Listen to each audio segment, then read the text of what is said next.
الحمد لله نحمده ونستعينه ونستغفره ونؤمن به ونتوكل عليه ونعوذ بالله من شرور أنفسنا ومن سيئات أعمالنا من يهده الله فلا مضل له ومن يضلله فلا هادي له ونشهد أن لا إله إلا الله وحده لا شريك له ونشهد أن سيدنا ومولانا محمدا عبده ورسوله صلى الله تعالى عليه وعلى آله وأصحابه وأزواجه وذرياته وبارك وسلم تسليما كثيرا كثيرا أما بعد أعوذ بالله من الشيطان الرجيم بسم الله الرحمن الرحيم إن هذا القرآن يهدي للتي هي أقوم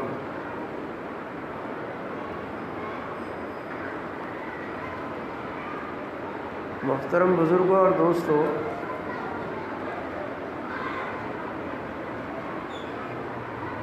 ایک شاعر نے کہا تھا وہ زمانے میں معزز تھے مسلمان ہو کر. ہمارے اسلاف اکابر بزرگان دین ان کے متعلق فرمایا کہ وہ زمانے میں معزز تھے مسلمان ہو کر اور ہم خوار ہوئے تارک قرآن ہو کر.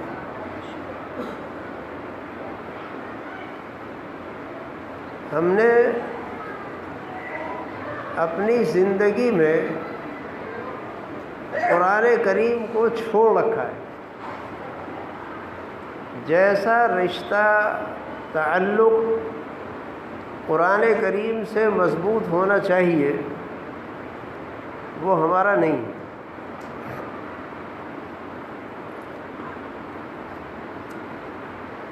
19ویں پارے میں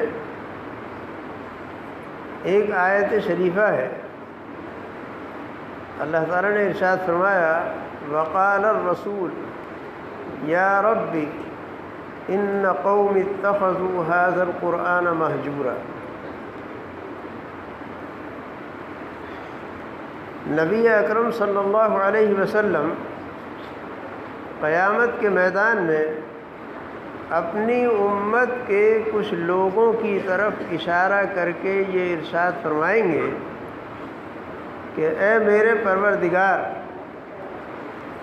میری امت کے یہ وہ افراد ہیں کہ جنہوں نے اپنی زندگی میں قرآن کو چھوڑ دیا تھا، اور جب انہوں نے قرآن کریم کو چھوڑ دیا تو اب میری ان کے بارے میں کوئی شفاعت یا سفارش نہیں. اب سوچئے کہ اللہ کے رسول صلی اللہ علیہ وسلم ہی اگر ہمیں اپنی شفاعت سے محروم فرما دیں تو ہمارا وہاں کون ہوگا؟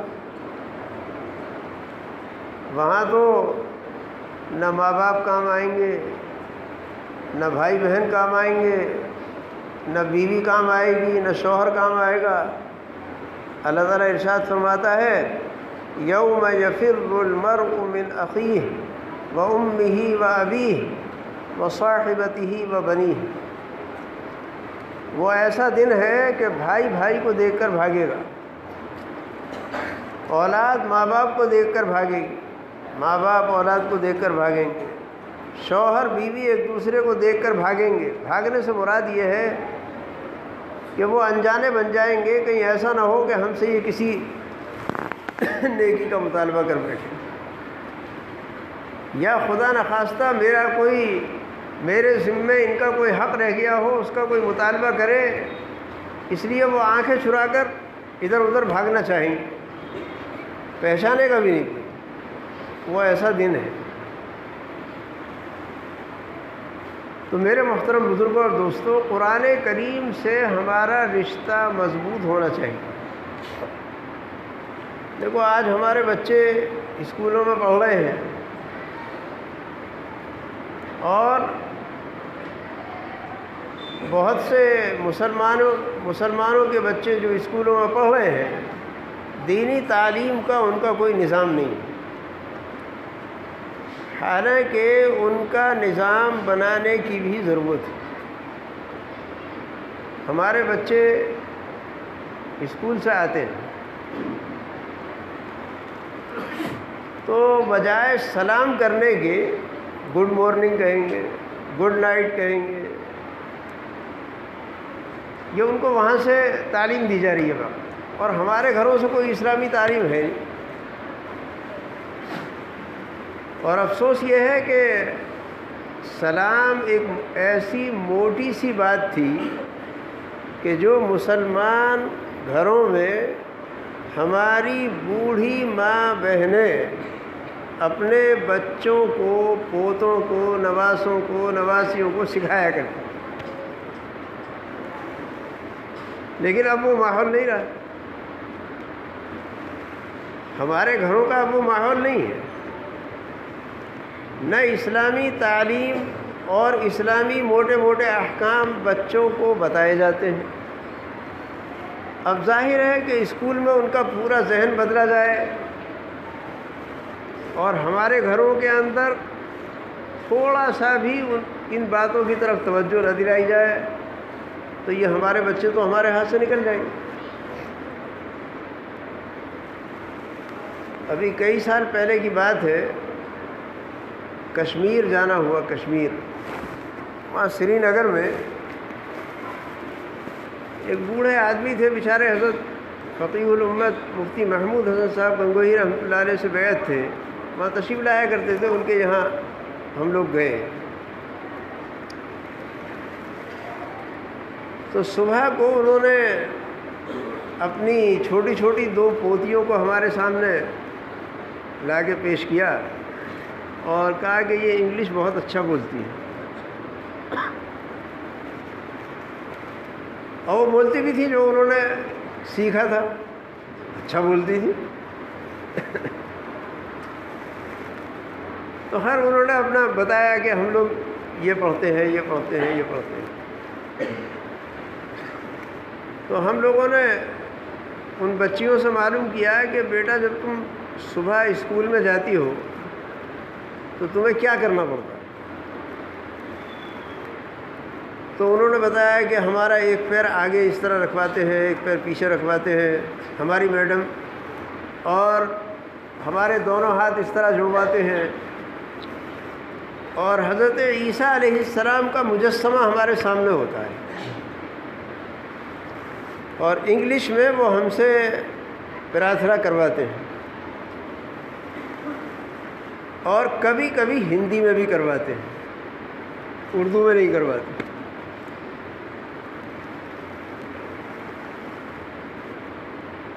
اور روزانہ البتہ ہم کو یہ بتایا جاتا ہے کہ دیکھو بیٹا یہ تمہارے خدا ہے۔ اب ہمارے چھوٹے چھوٹے بچے جو عیسائی مشن اسکولوں میں پڑھ رہے ہیں، جب ان کو روزانہ یہ بتایا جائے گا کہ یہ ہمارے خدا ہیں، تو آخر یہ ابھی تو سن شعور کو نہیں پہنچے، چھوٹے چھوٹے بچے ہیں، لیکن یہ بڑے ہوں گے تو یہ عیسائی ہوں گے یا مسلمان ہوں گے؟ ہم لوگوں نے ان سے ہی سوال کیا جو دادا تھے، یہ جو پوتیاں آپ کی پڑھ رہی ہیں تو یہ بڑی ہونے کے بعد جو تو مسلمان رہیں گی یا عیسائی بنیں گی؟ تو انہوں نے خود ہی اعتراف کیا کہ ہمارے یہاں تو ایک زمانے سے ایسی ہوا چل رہی ہے، ایسی ہوا چل رہی ہے کہ لڑکے تو اس بیماری میں کم مبتلا ہیں اور لڑکیاں زیادہ ہیں۔ وہ بڑی ہونے کے بعد بالکل صاف اپنے ماں باپ سے یہ کہہ دیتی ہیں کہ شادی کا مسئلہ جو ہے وہ ہمارا اپنا پرسنل مسئلہ ہے، آپ لوگوں کو اس میں مداخلت دینے کی ضرورت نہیں ہے، ہم جہاں چاہیں گے، جیسے چاہیں گے اور جس طرح چاہیں گے وہ کر لیں گے۔ چنانچہ وہ عیسائیوں سے چاہتی ہیں، عیسائیوں سے کر لیتی ہیں، غیر مسلم سے چاہتی ہیں، غیر مسلم سے کر لیتی ہیں، جہاں ان کا موقع فٹ ہو جائے وہاں وہ شادیاں کر لیتی ہیں۔ تو اسکول کی تعلیم سے منع تو نہیں کرتے کہ بھئی نہ پڑھاؤ، لیکن کم سے کم اپنے بچوں کو مسلمان تو بناؤ۔ اگر ہمارے بچے مسلمان ہی نہ رہے تو ہمارے پاس تو کچھ بھی نہیں رہے۔ ہاں تھوڑی سی دنیا تو ذرا درست ہو جائے گی، یہ تو ہو سکتا ہے، لیکن دین و ایمان رخصت ہو جائے تو یہ بہت ہی خراب سودا ہے۔ دین و ایمان کی پہلے فکر کرنے کی ضرورت ہے۔ ہمارے مظفر نگر کے ایک صاحب دلی ایئرپورٹ میں نوجوان ملازم تھے،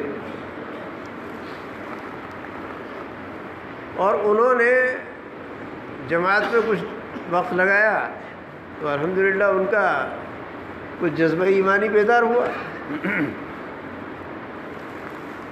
انہوں نے داڑھی رکھنے کا ارادہ کر لیا، بلکہ رکھنی شروع بھی کر دی۔ اب ان کا جو افسر اعلیٰ تھا اس نے ان کو بلایا اور کہا کہ بھئی تمہیں یہاں نوکری کرنی ہے نہیں کرنی؟ انہوں نے کہا بھئی نوکری تو مجھے کرنی ہے، میں تو نوکری کر ہی رہا ہوں، میں نے آپ سے کب کہا کہ نوکری نہیں کرنی؟ بولے نہیں، یہ داڑھی کے ساتھ میں یہاں نوکری نہیں چلے گی۔ اور اس نے کہا کہ بھئی یہ ہمارا اپنا مذہبی معاملہ ہے۔ کہنے لگے تمہارا تو کوئی مذہبی معاملہ نہیں ہے۔ کون کہتا تمہارا مذہبی معاملہ ہے؟ بس سکھوں کا تو مذہبی معاملہ ہے، داڑھی رکھنا سکھوں کا تو مذہبی معاملہ ہے، لیکن تمہارا تو کوئی معاملہ نہیں ہے۔ انہوں نے کہا کہ نہیں، ایسا نہیں ہے، سکھوں کا شاید اتنا تاکیدی معاملہ نہیں ہے جتنا ہمارا ہے۔ لیکن اس افسر کی کھوپڑی میں نہیں آیا، وہ کہتا ہے کہ بھئی یہ کیسے ہو سکتا ہے؟ ہم تو یہ دیکھ رہے ہیں کہ سارے مسلمان جتنے وہ داڑھی مڈاتے ہیں، خاص طور پر جو سرکاری اعلیٰ نوکریوں پر ہے وہ سب داڑھی مڈاتے ہیں یا بڑے عہدوں پر ہیں، اور سکھ جو ہے وہ سب داڑھی رکھتے ہیں۔ تو خیر اس نے کہا کہ تمہارا اگر مذہبی معاملہ ہے تو اس کو لکھوا کر دو۔ تو وہ ہمارے یہاں آئے، ہم نے باقاعدہ دلائل لکھ کر کے اور اس کو اردو میں، ہندی میں، انگریزی میں سب میں کروا کر اس کو دیا۔ تو خیر وہ بیچارہ دلائل کے اعتبار سے تو وہ کچھ بول نہیں سکا، بس اس کے ذہن میں ایک ہی بات رہتی ہے بھائی اگر تمہیں نوکری کرنی ہے تو یہ کچھ نہیں ہوگا، بلکہ اس نے اپنے قلم سے برخاست کر دیا۔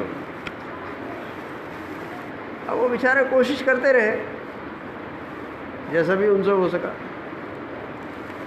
ایک بہت بڑے حاکم کے پاس پہنچ گئے، وہ نام نہیں بتاؤں گا ان کا، وہ مسلمان، اور ان سے جا کر کے کہا کہ میرا یہ معاملہ ہے، درخواست کی ان سے کہ آپ اس میں کچھ تعاون کیجیے ہمارا۔ اور دارالعلوم دیوبند کا فتویٰ جو ہے وہ لکھا ہوا مدلل وہ ان کے سامنے پیش کیا۔ تو وہ اتنی بڑی پوسٹ پر بیٹھا ہوا مسلمان، وہ اس سے کہتا ہے کہ جب میرے پاس آیا کرو، آئندہ کبھی آؤ تو مجھے سلام مت کرنا، بلکہ جے ہند کہا کرو۔ یہ کیوں ہو رہا ہے؟ وہ اتنا بڑا حاکم ہے، اتنے بڑے عہدے کو لیے بیٹھا ہے، اور سلام سننا اس کے لیے ناقابل برداشت چیز۔ اپنے مسلمان بھائی سے سلام کے الفاظ نہیں سن سکتے۔ یہ ویسے ہی نہیں ہو گیا ہے، یہ ہمارا بھی قصور ہے۔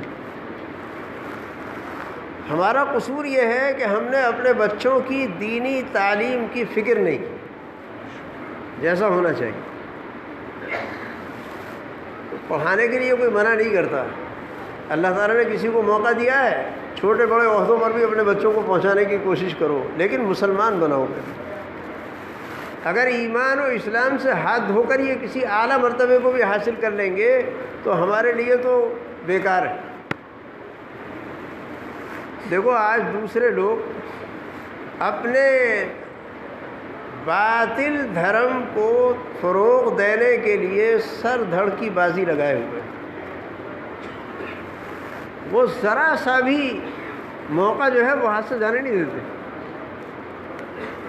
ابھی چند ماہ پہلے کی بات ہے، میں اپنے ایک رشتہ دار ہیں بلند شہر میں، ان کے گاؤں گیا ایک کام سے، تو ان کا بچہ جو ہے وہ اسکول میں پڑھ کر آیا، وہ اپنا ڈریس وریس اتار کر کے اور کپڑے سادے پہن رہا تھا۔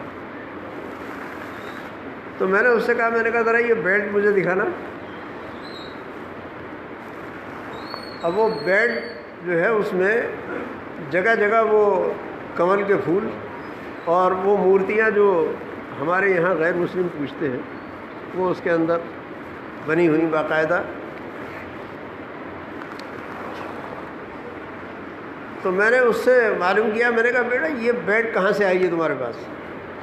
میں نے کہا ہمارے اسکول میں جو ہے یہ بیلٹ بالکل لازم کر رکھی ہے، اس کے علاوہ کوئی بچہ جو ہے دوسری بیلٹ باندھ کر جا نہیں سکتا۔ اگرچہ کوئی بہت معمولی سی بات ہے، بہت سی ایسی چیزیں ہمارے گھروں کے اندر آ جاتی ہیں کہ وہ غیر مسلموں کو شیار کی ہیں، لیکن ان کی طرف کوئی توجہ بھی نہیں ہوتی۔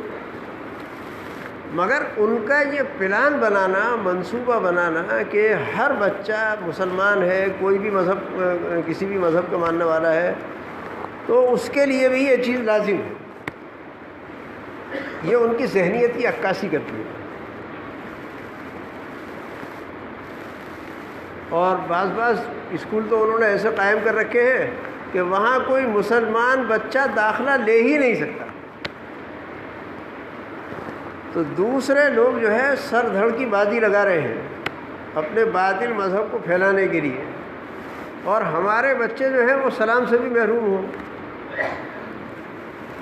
اور قرآن سے محروم کر دیے جائیں، اس کی فکر کرنا چاہیے، یہ ہمارے ذمہ ضروری ہے۔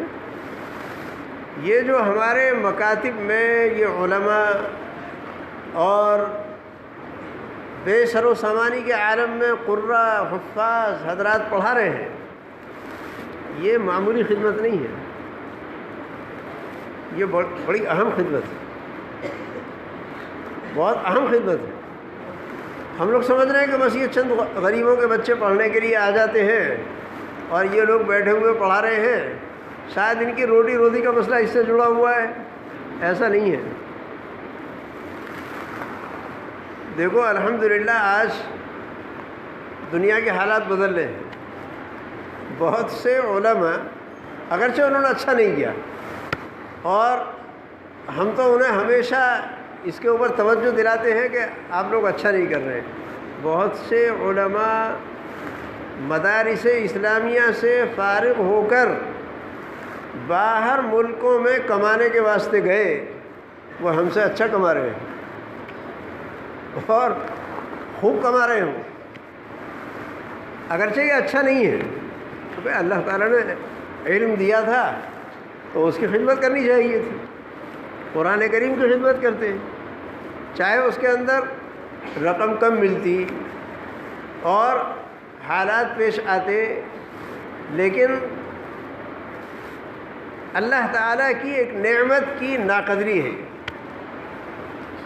ہے، اللہ تعالیٰ کی نعمت کی یہ کیا ہے؟ ناقدری ہے۔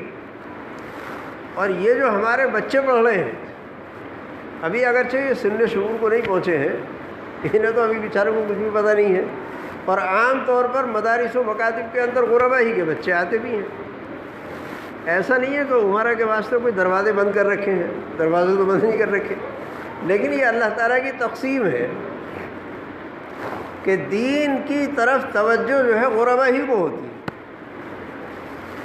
بعض کفار مکہ بے وقوف نبی اکرم صلی اللہ علیہ وسلم کے پاس آ کر کہا کرتے تھے کہ اگر آپ اللہ کے سچے رسول ہیں، سمجھ میں تو آتا نہیں کیسے ہے، اللہ تعالیٰ کو اگر رسالت اور نبوت دے کر بھیجنا ہوتا تو یہ مکے کے اور طائف کے جو بڑے بڑے رؤساء ہیں ان کو نبی اور رسول بنایا جاتا، آپ کو کہاں سے بنا دیا؟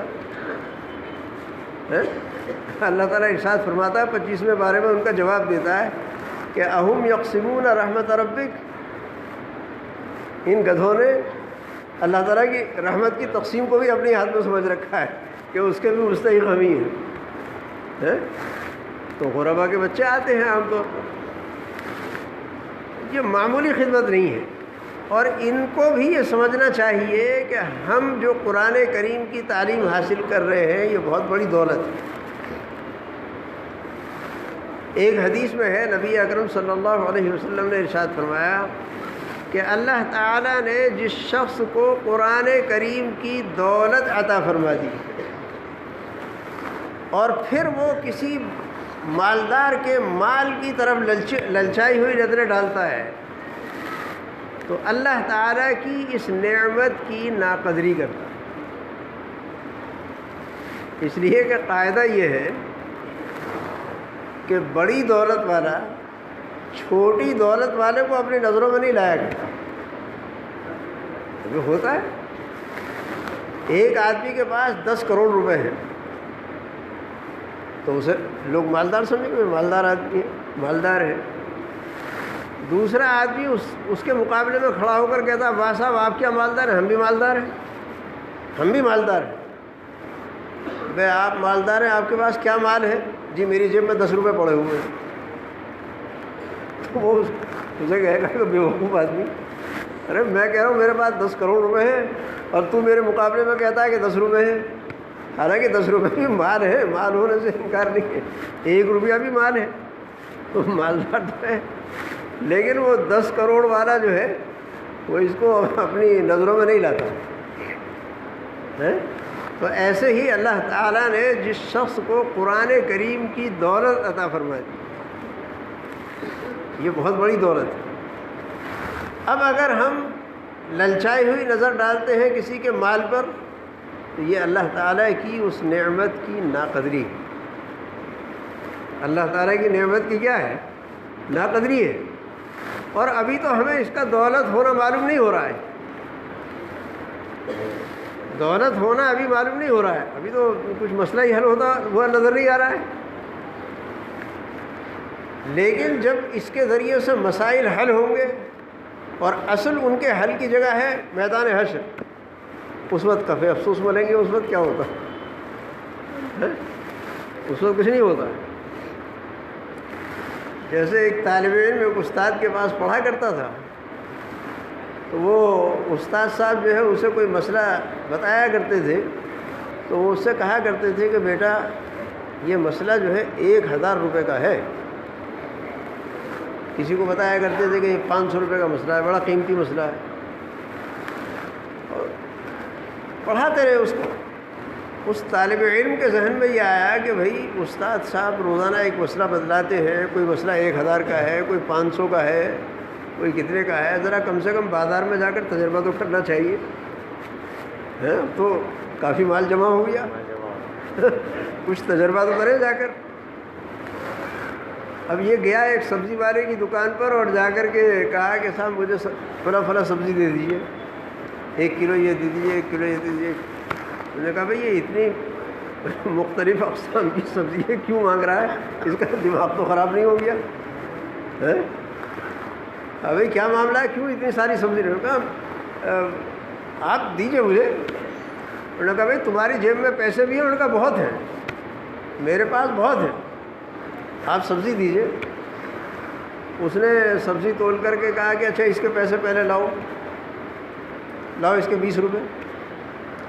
اس نے کہا جی میرے پاس اس وقت 20 روپے تو ہے نہیں، لیکن 1000 روپے کا ایک مسئلہ ہے، وہ تمہیں بھی دے دوں گا۔ وہ سبزی والا سوچنے لگا کہ واقعی پاگل ہے۔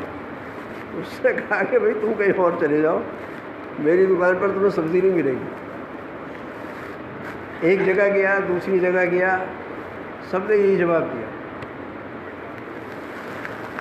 اب اس نے سوچا کہ بھائی استاد صاحب تو مجھے دھوکہ ہی دیتے ہیں، روزانہ بتاتے رہے کہ یہ 1000 روپے کا مسئلہ ہے، یہ 500 روپے کا مسئلہ ہے، یہاں تو کوئی 1 کلو سبزی بھی تو دیتا نہیں، اور یہ کہہ رہے ہیں کہ اتنے مسائل جمع ہو گئے۔ اب وہ استاد کے پاس آیا اور کہا کہ حضرت آپ تو مجھے جھوٹ بولتے رہے مجھ سے۔ وہ کہا کیا ہوا؟ انہوں نے کہا جی آپ تو اسے مسئلے کو بتا کر یہ بتایا کرتے تھے کہ یہ 1000 روپے کا مسئلہ ہے، میں تو آج سبزی لینے کے لیے گیا، سب نے منع کر دیا، 1 کلو سبزی بھی دینی تھی کسی نے، یہ کیا معاملہ ہے، کیا مسئلہ ہے؟ تو ان استاد صاحب نے کہا کہ اچھا ایک کام کرو، اپنے پاس سے ایک پتھر نکالا چھوٹا سا اور کہا اب پھر اس سبزی والے کی دکان پر جاؤ اور اس سے جا کر کے یہ کہو کہ اس کی سبزی دے دو ہمیں 1 کلو، دینا مت اس کو اور سبزی لینا بھی مت، خالی بھاؤ ہی معلوم کر کے آ جاؤ۔ اب وہ گیا، کہا جی چلو پیسے ویسے تو میرے پاس ہے نہیں، مگر یہ پتھر ہے، 1 کلو سبزی دے دو اس کی۔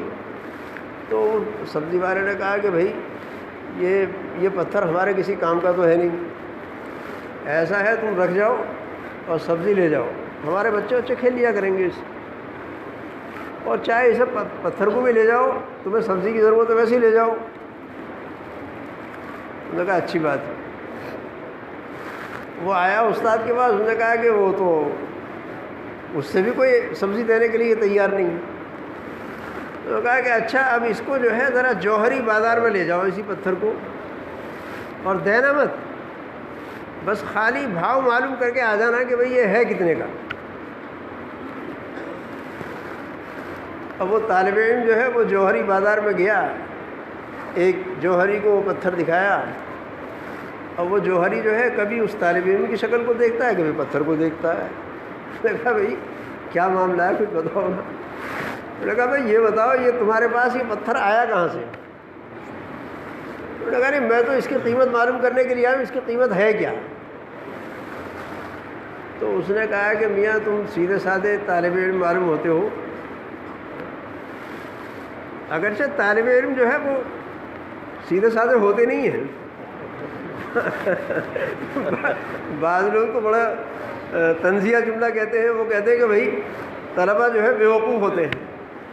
ارے حضرت تھانوی رحمۃ اللہ علیہ فرماتے ہیں کہ اگر کسی دیندار آدمی کو میرے سامنے کوئی بیوقوف کہتا ہے تو مجھے بہت تکلیف پہنچتی ہے۔ دیندار آدمی کبھی بیوقوف نہیں ہوا کرتا، دنیا دار تو بیوقوف ہو جائے گا لیکن دیندار آدمی کبھی بیوقوف نہیں ہوتا۔ حضرت اورنگزیب عالمگیر رحمۃ اللہ علیہ نے ایک مرتبہ اپنے وزیر سے حوض پر بیٹھے ہوئے مذاکرہ کیا۔ انہوں نے کہا بھئی یہ جو دینی تعلیم حاصل کرنے والے طلباء ہیں تمہارا ان کے متعلق کیا خیال ہے؟ تو وزیر صاحب نے کہا کہ حضرت آج کل تو یہ بالکل مہا بیوقوف ہوتے ہیں۔ تو انہوں نے کہا کہ نہیں میرا تجربہ تو اس کے خلاف ہے۔ انہوں نے کہا نہیں مجھے خوب تجربہ ہے۔ تو حضرت اورنگزیب عالمگیر رحمۃ اللہ علیہ نے پہلے ایک کسی بڑے آدمی کو بلایا جو کسی عہدے پر بھی فائز تھے، اور بلا کر کے حضرت نے بہت غصے بھرے انداز میں پوچھا کہ میاں ہم تم سے ایک بات معلوم کرنا چاہتے ہیں، صحیح بتاؤ۔ فرضی غصہ تھا حضرت، اور وہ بیچارہ کانپ گیا۔ وہ چاہے کتنا ہی بڑا آدمی ہو لیکن جب اس سے بڑا کوئی حاکم جو ہے ذرا آنکھیں نکال دے تو اسے اپنی فکر ہو جاتی ہے کبھی یہ گڑبڑ نہ ہو جائے۔ حضرت اورنگزیب عالمگیر رحمۃ اللہ علیہ نے اس سے پوچھا کہ میاں یہ بتاؤ کہ اس حوض میں کتنے پیالے پانی ہیں؟ اب وہ بیچارہ کھڑا ہوا سوچ رہا ہے، دماغ لڑا رہا ہے، کتنے بتاؤں، کتنے پیالے پانی ہیں؟ میں نے کہا بھائی تم سے حساب نہیں لگ رہا ہے؟ حضرت کچھ ذرا مہلت دیجیے تو میں حساب لگا کے بتاؤں۔ میں نے کہا اچھی بات ہے جاؤ۔ پھر ایک طالب علم کو بلایا، اس سے کہا کہ میں یہاں آؤ، اس سے بھی اسی طرح بات کی۔ وہ گیا، انہوں نے کہا جی فرمائیے کیا حکم ہے؟ انہوں نے کہا یہ بتاؤ کہ یہ بتا سکتے ہو کہ اس حوض میں کتنے پیالے پانی ہیں؟ میں نے کہا بالکل بتا سکتا ہوں، یہ تو ابھی بتا دوں گا۔ انہوں نے کہا بتاؤ کتنے پیالے پانی ہیں، کتنے پیالے پانی ہیں؟ تو اس نے کہا کہ اگر آپ کا پیالہ اتنا ہی بڑا ہو جتنا بڑا یہ حوض ہے تب تو 1 پیالہ پانی، اور اگر آپ کے حوض کے آدھے حوض کے برابر پیالہ ہو تو 2 پیالے پانی ہیں، 1/4 کے برابر ہو تو 4 پیالے پانی ہیں۔ آگے حساب آپ لگاتے رہیے، آگے حساب آپ لگاتے رہیے۔ طالب علم بیوقوف نہیں ہوتے، ہاں عقل مند ہوتے۔ تو خیر اس نے جوہری نے اس سے کہا کہ میاں تم سیدھے سادھے آدمی معلوم ہوتے ہو، یہ تمہارے پاس آیا کہاں سے؟ انہوں نے کہا نہیں اس کی قیمت بتاؤ۔ اس نے کہا کہ میاں یہ اتنا قیمتی پتھر ہے کہ اس جوہری بازار میں اس کی کوئی قیمت ادا نہیں کر سکتا، یہ اتنا قیمتی پتھر ہے، تم اسے چھپا کر لے جاؤ، جہاں سے لائے ہو وہاں لے جا کر اس کے حوالے کر دو، یہاں دکھاتے مت پھرو۔ اب اسے تنبہ ہوا، انہوں نے کہا بھائی یہ کیا معاملہ ہے؟ استاد سے جا کر کے کہا کہ حضرت وہاں تو یہ معاملہ ہے اس پتھر کے ساتھ میں۔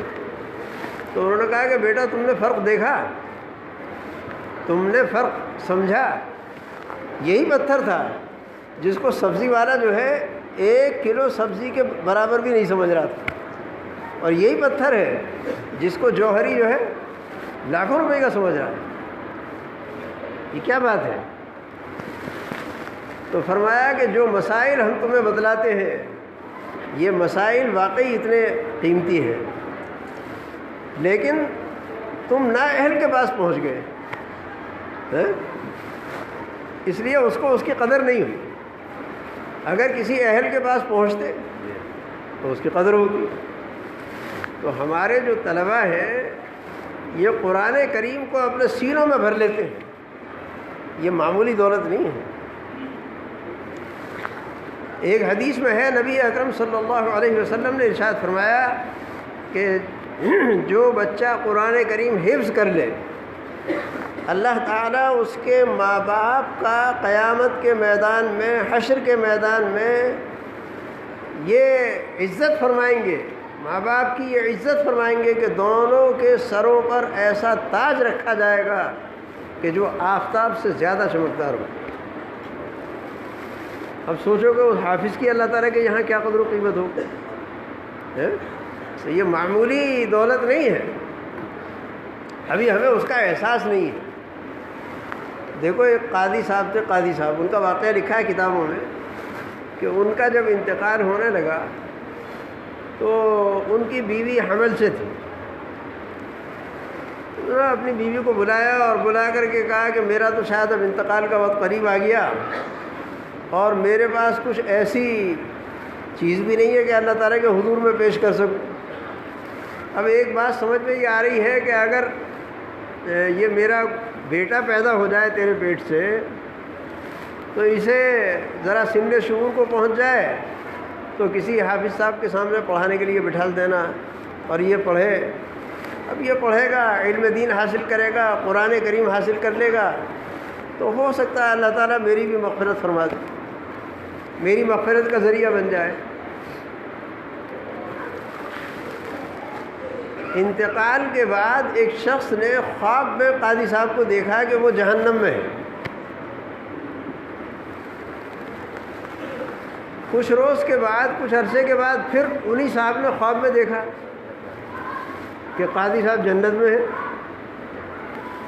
تو اب یہ صاحب سوال کرتے ہیں قاضی صاحب سے کہ قاضی صاحب میں نے کچھ زمانہ پہلے بھی آپ کو دیکھا تھا خواب میں، تو اس وقت تو میں نے دیکھا تھا کہ آپ جہنم میں ہیں، اور اب میں یہ دیکھ رہا ہوں کہ آپ جنت میں ہیں، تو ایسا تو نہیں کہ میری آنکھیں جو ہے غلط دیکھ رہی ہوں خواب میں وہ سمجھ بھی رہا ہے کہ میں خواب میں ہی دیکھ رہا ہوں، ایسا تو نہیں کہ میری آنکھیں غلط دیکھ رہی ہیں۔ تو ان قاضی صاحب نے کہا کہ نہیں تمہاری آنکھیں غلط نہیں دیکھ رہی، صحیح دیکھ رہی ہیں، دونوں مرتبہ صحیح دیکھا ہے، پہلی مرتبہ جو مجھے جہنم میں دیکھا تھا وہ بھی صحیح دیکھا تھا، اور اب جو جنت میں دیکھ رہے ہو وہ بھی صحیح ہے۔ بات یہ ہوئی کہ میں نے اپنی بیوی جو حاملہ تھی اس سے وصیت کی تھی کہ جب یہ بچہ پیدا ہو جائے تو ذرا سن شعور کو پہنچ جائے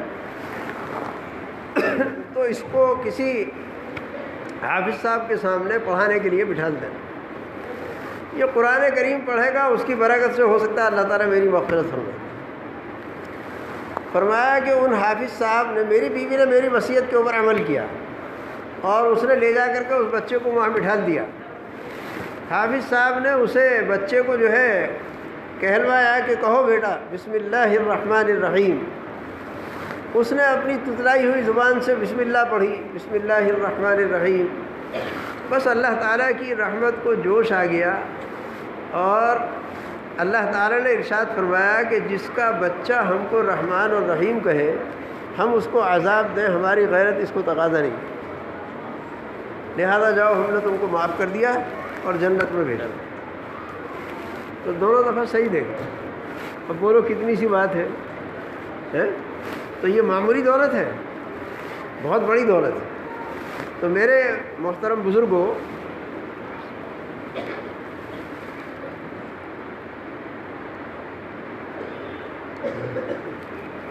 اس کا ارادہ کرو کہ انشاءاللہ اپنے آپ بھی اور اپنے اولاد کو، اپنے گھر والوں کو قرآن کریم سے محروم نہیں رکھیں۔ قرآن بڑی عمر کے ہو گئے، وہ بھی اس کا ارادہ کریں کہ انشاءاللہ قرآن کریم سیکھیں گے، اور سیکھیں گے ہی نہیں بلکہ انشاءاللہ تھوڑا تھوڑا حفظ بھی کرنا شروع کر دیں گے۔ اگر آپ حضرات نے ارادہ کر لیا تو چاہے روزانہ ایک آیت، آدھی آیت، اور وہ بھی چاہے یاد نہ ہو، دوسرے دن بھی وہی پڑھتے رہے، اور ارادہ کر لیا پورے قرآن کریم کے حفظ کرنے کا، تو انشاءاللہ قیامت کے میدان پہ پورے حافظوں کی جماعت میں آپ کو اٹھایا جائے گا انشاءاللہ۔ اب کیا ہوتا ہے، ہمارے یہاں ہم ماشاءاللہ چلے بھی لگا رہے ہیں اور جماعتوں میں بھی جا رہے ہیں، علماء سے تعلق بھی ہے، لیکن برس ہاں برس ہو جاتے ہیں مگر نماز ٹھیک نہیں ہو پاتی۔ اس کی وجہ کیا ہے؟ نماز کے ٹھیک کرنے کی طرف توجہ ہی نہیں کرتے۔ جماعت کا کام ماشاءاللہ بہت اعلیٰ درجے کا کام ہے، اور پوری دنیا میں اس وقت امت کے اندر دینی بیداری کے پیدا ہونے کا بہت مؤثر ذریعہ ہے، اس میں کوئی دو رائے نہیں ہے آج بھی۔ لیکن شرط یہ ہے کہ اس کام میں اخلاص کے ساتھ لگو اور اصول کے مطابق کام کرو۔ یہ شرط صرف جماعت والوں کے لیے نہیں ہے، ہم لوگوں کے لیے بھی ہے، علماء کے لیے بھی ہے، سب کے لیے ہے، سارے دینی خدام کے لیے ہے۔ مگر اب ہوتا یہ ہے کہ ماشاءاللہ وقت بھی بہت لگا رہے ہیں اور سب کچھ ہو رہا ہے، لیکن نماز پھر بھی ٹھیک نہیں ہو پاتی۔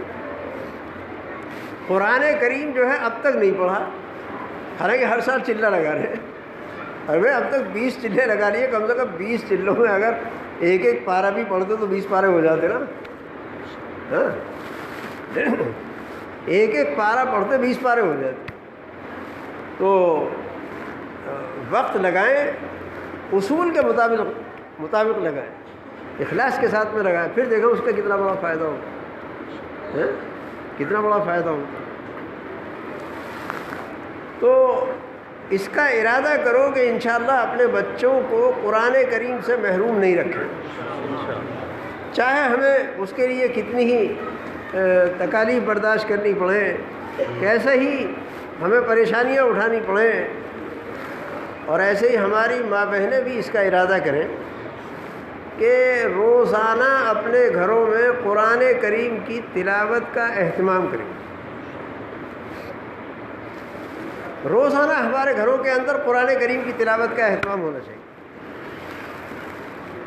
فجر کی نماز پڑھیں اور اس کے بعد سب سے پہلا کام کیا؟ قرآن کریم کی تلاوت۔ آج ہمارے گھر قرآن کریم کی تلاوت سے محروم ہوتے چلے جا رہے ہیں۔ بعض گھر ایسے ہیں کہ جن میں ماشاءاللہ بچیوں کو قرآن کریم ماں باپ نے پڑھایا اور وہ پڑھ کر اپنی سسرال پہنچ گئی، شادی ہو گئی، لیکن اتفاق سے وہاں کا ماحول جو ہے وہ دوسرا ہے۔ تو بجائے اس کے کہ یہ اپنے ماحول سے متاثر کرتی، وہ خود ہی متاثر ہو جاتی، وہ بھی نہیں پڑھتی۔ نہیں، ایسا نہیں۔ گھروں کے اندر ہمارے الحمدللہ بہت سی ماں بہنیں، 4 ماں بہنیں ہیں تو ان میں سے 2 پڑھی ہوئی ہیں قرآن شریف، لیکن وہ بھی پڑھنے کا اہتمام نہیں کرتے، اور اس میں ہمارا بھی قصور ہے، قصور ہمارا بھی ہے۔ ارے ہم کیا ان سے یہ نہیں کہہ سکتے جو ہمارے لیے ناشتے کا انتظام کرتی ہیں، کھانے کا انتظام کرتی ہیں، سارے گھر کا انتظام کرتی ہیں، بچوں کا سارا انتظام کرتی ہیں، تو اگر ہم ان سے یہ درخواست کریں کہ بھائی فجر کی نماز کے بعد سب سے پہلا کام گھر کے اندر کیا ہوگا؟ قرآن کریم کی تلاوت. آدھا گھنٹے تک اور کوئی کام ہوگا ہی نہیں، حتیٰ کہ موبائل بھی اپنا بند رکھو. یہ موبائل بھی بہت بڑا فتنہ ہو گیا ہے آج کل. یہ موبائل جو ہے بہت بڑا فتنہ ہے. پہلے ٹی وی آیا تھا، اس کے ذریعے سے اتنا فساد نہیں پھیلا تھا جتنا اس کے ذریعے سے پھیلا. اس کے اندر تو نہ معلوم کتنی برائیاں ہیں، اور ہمارے نوجوان بچے بچیاں سب اسے استعمال کرتے ہیں. ہم نے اپنے بچپن میں دیکھا، یہ موبائل تو ہمارے بچپن میں آیا بھی نہیں تھا. تو کسی بڑے آدمی کے پاس ہوتا ہوا الگ بات ہے، لیکن عام لوگوں کے پاس نہیں ہوا کرتا تھا. عام لوگوں کے پاس نہیں ہوتا. اور اب تو وہ ہمارے یہاں ایک ڈاکٹر صاحب ہیں، وہ فرما رہے تھے کہ ایک مرتبہ ہمارے یہاں ایک گدھے والا ہے، وہ مٹی اٹھاتا ہے. تو میں نے اس سے پوچھا کہ ابھی تیرے پاس کتنے موبائل ہیں؟ اس نے کہا جی صرف 2 ہیں. ڈاکٹر صاحب کہہ رہے تھے، میں نے اس سے پوچھا کہ ابھی 2 موبائل میں تجھے کیا ضرورت پیش آتی ہے؟ کہنے لگے ہاں مجھے پیش آ جاتی ہے. میں نے کہا خیر وہ تو بیچارہ جواب نہیں دے سکا ہوگا، مگر ہو سکتا ہے ایک موبائل اپنے لیے رکھا ہو، ایک موبائل گدھے کے لیے یہ بھی تو ہو سکتا ہے.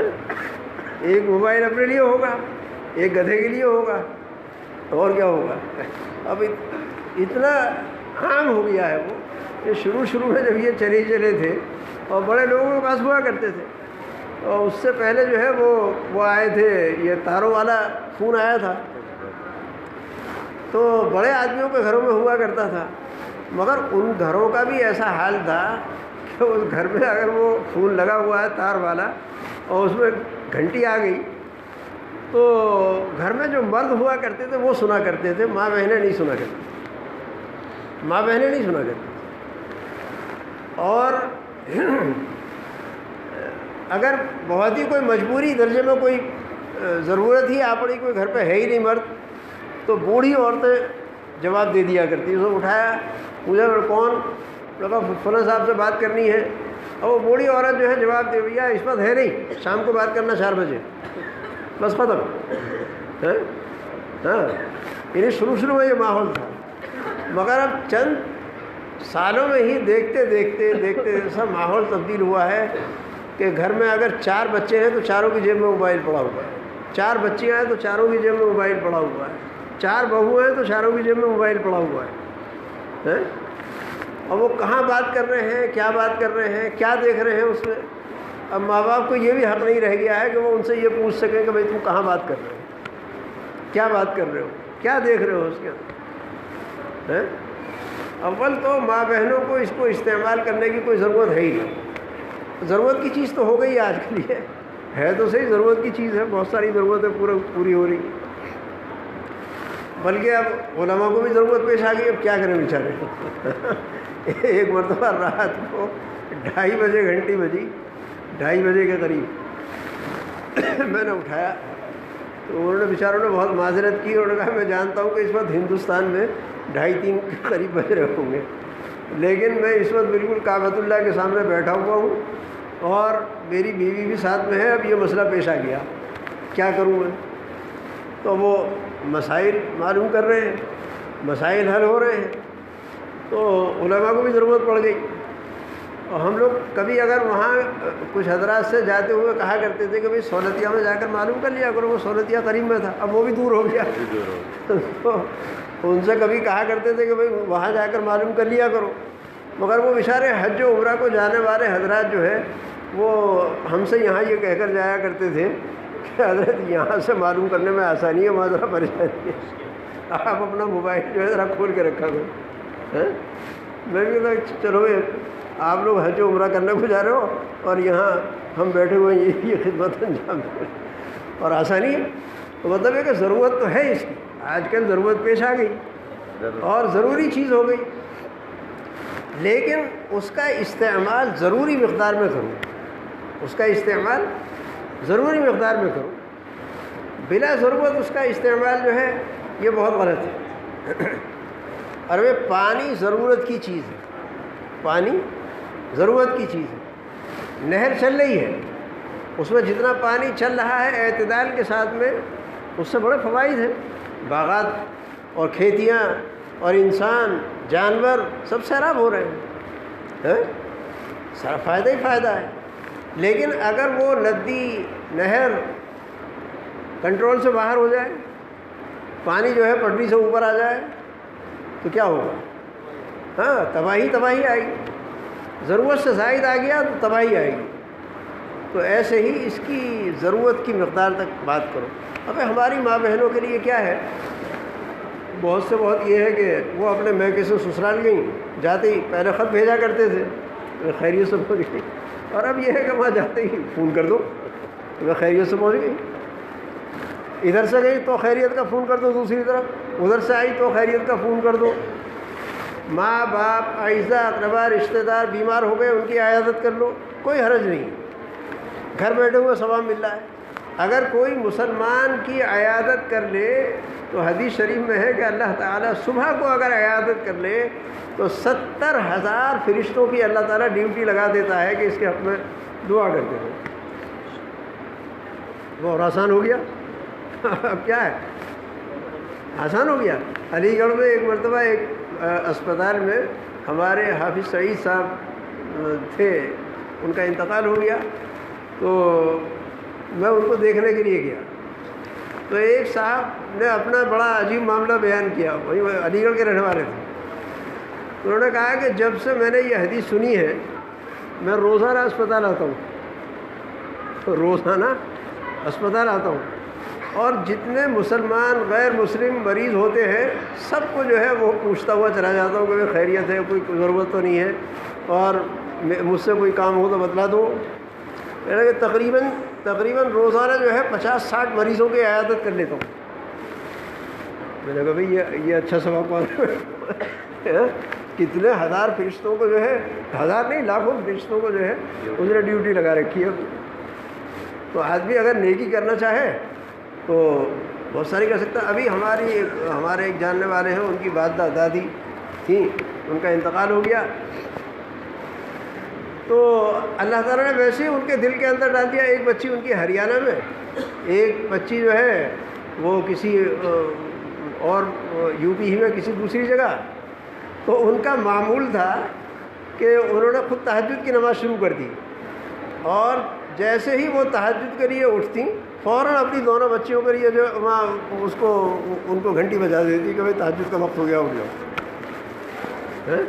اب یہ گھر میں بیٹھے بیٹھے جو ہے اتنا ثواب کما رہے، اور اسی کے ذریعے سے گناہ کمانا چاہے گناہ بھی کما رہے، چاہے جتنے گناہ کما لو، اور عام طور سے تو گناہ ہی کما رہے ہیں۔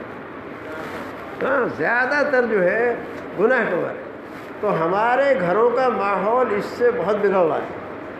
خاص طور پر ماں بہنوں کو تو اس کو سمجھانا چاہیے کہ بلا ضرورت اس کا استعمال نہ کریں، بلا ضرورت اس کا استعمال نہ کریں۔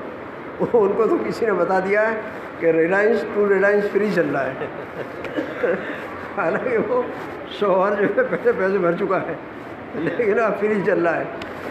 تو اب وہ تو اب یہ ہے کہ رات کو اپنا بستر میں لیٹ گئیں، کان سے موبائل لگا ہوا ہے، اب وہ کبھی بمبئی بات کر رہی ہیں، کبھی کہیں بات کر رہی ہیں، اور کوئی ضروری بات نہیں ہے۔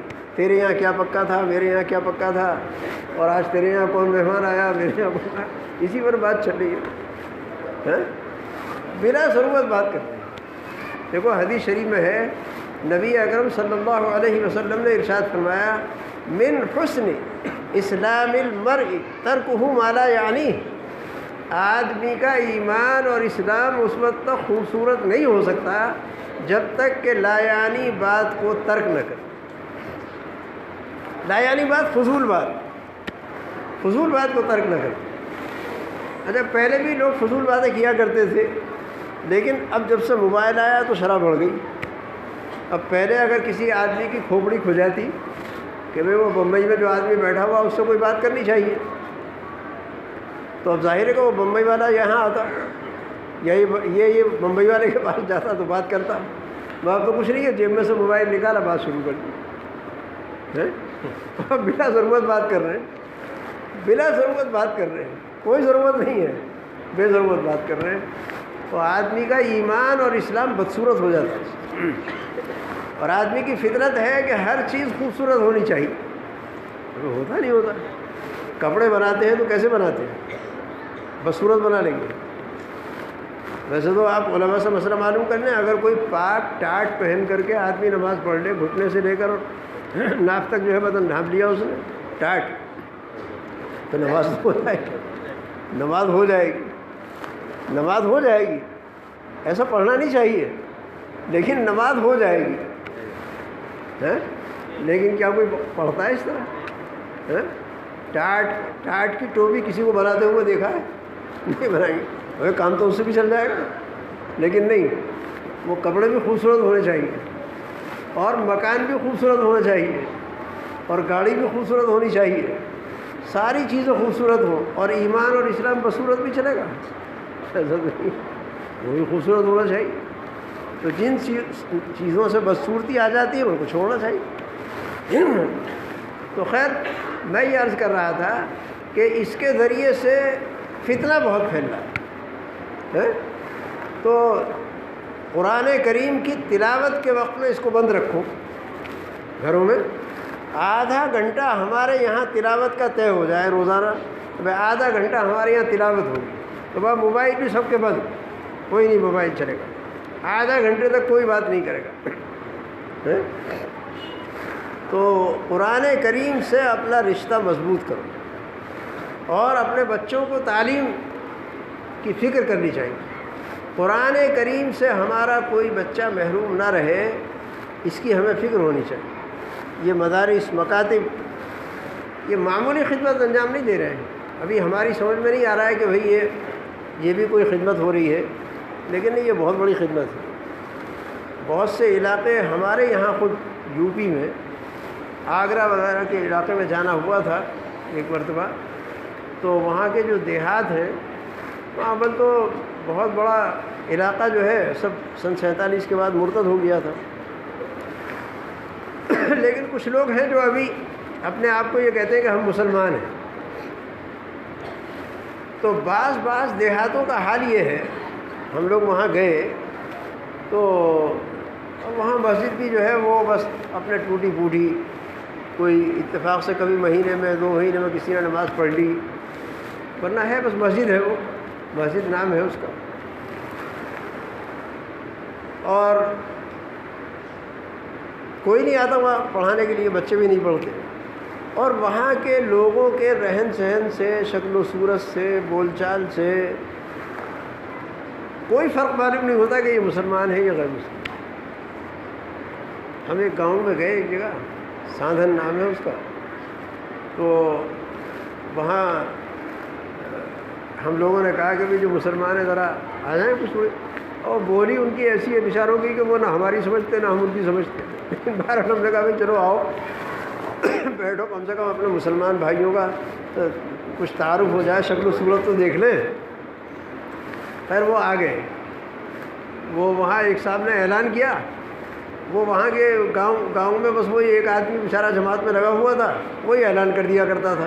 تو وہ مسلمان جو ہے وہ آ گئے، بیٹھ گئے آگے. تو کچھ لوگ تو ہمارے کرسی کے برابر میں بیٹھے ہوئے تھے، کچھ لوگ وہاں باہر کھڑے ہوئے تھے. خیر وہ ہم نے تھوڑا بہت بیان کیا، اور وہ جو جماعت میں لگے ہوئے ساتھی تھے انہوں نے کچھ ترجمانی کی کہ بھئی یہ وہاں سے آئے ہیں، یہ بیان کر رہے ہیں، یہ بیان کر رہے ہیں. ورنہ وہ بیچارے ہماری بات بھی نہیں سمجھتے. خیر وہ پھر انہوں نے بیچاروں نے کھانے وانے کا انتظام کیا. تو ان کے برتن بھی ایسے ہی جیسے دوسروں کے ہیں، یعنی برتنوں کی جو ساخت ہے وہ بھی انہی کے جیسے. ہم لوگوں نے ان سے معلوم کیا کہ بھئی مسلمانوں میں اور غیر مسلموں میں کوئی یہاں فرق بھی ہے. تو انہوں نے بتایا کہ ہاں ایک فرق ہے، وہ یہ ہے کہ جو لوگ اپنے آپ کو مسلمان کہتے ہیں وہ تو یہ کہ جیسے آج اعلان ہوا ہے تو اعلان پہ یہاں مسجد میں آ جاتے ہیں. تو ہم لوگوں نے یہ طے کر رکھا ہے کہ سنو سب کی سنو. اگر کوئی مندر میں پنڈت آتا ہے اس کی بھی سنو، اور مسجد میں کوئی عالم آ جائے اس کی بھی سنو سب کی، لیکن کرو وہی جو ہمیں کرنا ہے. تو وہ آ جاتے ہیں بیچارے سننے کے لیے. ہم نے کہا بھائی یہی ان کا بہت بڑا احسان ہے کہ آ تو جاتے سننے کے لیے. تو اور انہوں نے کہا کہ بس اتنا فرق ہے کہ جب مسلمان مسجد میں آئیں گے تو وہ مقرر کے پاس بیٹھ جائیں گے آ کر، اور جو غیر مسلم ہوں گے وہ وہاں کھڑے رہیں گے، اور جب کوئی پنڈت آتا ہے مندر میں بیان کرنے کے لیے تو اس کا الٹا ہو جاتا ہے، مسلمان وہاں باہر کھڑے ہو جاتے ہیں، وہ ہندو جو ہے اس کے برابر میں رہتے ہیں۔ بس یہ فرق ہے، اس کے علاوہ اور کوئی فرق نہیں، بس یہ فرق ہے۔ تو ایسے حالات ہیں، یہ تو اللہ تعالیٰ کا بہت بڑا انعام، اس کا احسان ہے۔ تو ہم نے وہ ایک ہی صاحب جو تھے ان کو بھی غنیمت سمجھا، تو میں نے کہا بھائی تم آگرہ لے جایا کرو، آگرہ قریب ہے وہاں سے، میں نے کہا بھائی آگرہ لے جایا کرو، وہاں علماء سے ملاقات کرواؤ، اور 3 دن کے لیے جماعت میں ان کو نکالو، کچھ کوشش کرو اس میں۔ کبھی ویسے ہی میں نے کہا ان کو جو ہے گھمانے کے بہانے دیوبند دکھانے کے لیے لے کے آؤ، اس طرح کی، تو یہی تشکیل تھی ان کی، اور کیا تشکیل ہے۔ میں نے کہا تم ان کو جو ہے لے کے آؤ کبھی وہاں دیوبند۔ تو ایسے حالات ہیں۔ تو میرے محترم بزرگوں اور دوستوں، قرآن کریم سے تعلق کو مضبوط کرنے کی کوشش کریں، اور جو لوگ قرآن کریم کی خدمت کر رہے ہیں ان کو اپنا محسن سمجھیں، یہ ہمارے محسن ہیں، ہمارے اوپر احسان کر رہے ہیں، بے سر و سامانی کے عالم میں بعض جگہ بیچارے پڑھا رہے ہیں۔ ہمارے حضرت بڑے مفتی صاحب فقیہ الامت مفتی محمود حسن صاحب گنگوہی رحمۃ اللہ علیہ کے پاس ان کے ایک شاگرد نے خط لکھا تھا، اس میں لکھا تھا کہ حضرت میں یہاں راجستھان کے ایسے علاقے میں ہوں کہ مسلمانوں کے بچوں کو قاعدہ بغدادی پڑھاتا ہوں، بس یہ میں یہاں خدمت انجام دے رہا ہوں، آپ کے پاس اگر کوئی بہت اعلیٰ درجے کی جگہ ہو تو وہاں مجھے بھیج دیں۔ حضرت نے اس کو جواب لکھا، حضرت کے جوابات آخر میں لکھا کرتا تھا، تو میں نے اپنے قلم سے لکھا، حضرت نے لکھوایا۔ حضرت نے لکھوایا تھا کہ میاں جہاں تم راجستھان میں ایسی جگہ مسلمانوں کے بچوں کو قاعدہ بغدادی پڑھا رہے ہو کہ جہاں مسلمانوں کے حالات بہت خراب ہیں، تو کسی بڑے مدرسے میں جا کر بخاری پڑھاؤ، اس سے یہ قاعدہ بغدادی پڑھانا کچھ کم نہیں ہے۔ یہ بہت بڑی خدمت ہے مسلمانوں کے بچوں کو۔ اس لیے سبھی حضرات سے اس کی گزارش ہے کہ اس کا ارادہ کرو کہ انشاءاللہ اپنے گھروں کے اندر بھی قرآن کریم کی تلاوت کا اہتمام کریں گے، اور خود بھی قرآن کریم پڑھنے کی کوشش کریں گے، اور اپنے بچوں کو تو قرآن کریم سے محروم رکھیں گے ہی نہیں۔ ہاں، ان کا پورا تعلیمی نظام، دیکھ بھال، اور اس کے لیے جو ضروریات ہو سکتی ہیں وہ تمام کی تمام اپنے ذمے رکھیں ہم۔ ہاں، یہ نہیں ہے کہ وہ مکتب چلانے والے حضرات جو ہے وہ اپنا انتظام کر لیں گے، اپنے آپ یہ سب چلتے رہیں گے، ایسا نہیں۔ ہم ہمارے بچوں کو پڑھا رہے ہیں تو ہم اپنے ذمے اس کا انتظام سے، تو اس کا ارادہ کرو کہ انشاءاللہ قرآن کریم سے تعلق کو مضبوط کرنے کی کوشش کریں گے۔ اللہ ان باتوں کے اوپر عمل کرنے کی سب کو توفیق عطا فرمائے۔ اس ویڈیو کو لائک کریں، کمنٹ باکس میں دعاؤں سے نوازیں، چینل کو سبسکرائب کریں، صدقہ جاریہ کی نیت سے شیئر بھی کر دیں۔